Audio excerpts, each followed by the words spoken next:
Cebu City. April Si Smith. April Smith. Alam mo naman ako, 'di ba, maka-April Smith ako kasi Wow, oo nga, nakita ko comments mo. naggulat ako dito kasi sabi ko, wow, this is different. I mean, just like what I said earlier with Miss Manila, na tipong pang Miss Grand ang dating nun kasi at saka modeless for the one who's gonna wear it. And at the same time, ito din. Tipong pang MGIS ang dating nito kasi tingnan mo naman, 'di ba? Even though there's a lot of people saying na nagmukha daw siyang regalo kasi full of ribbon and raffles. Pero on this kind of look, guys, come on.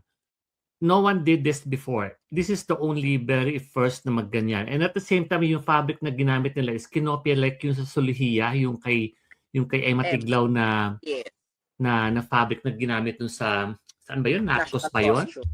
Yes. So yun.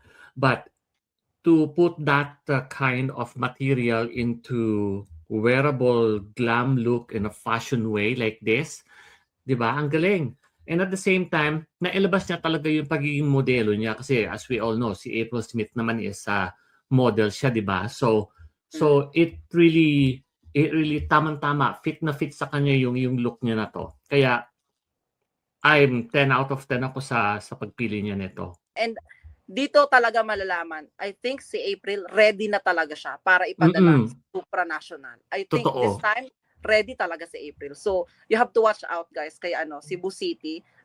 Maniwala kayo, guys, si April yung isa sa susungkit ng corona of kung sino man yung makakalaban niya sa posisyon ng supranational, pahihirapan ni April.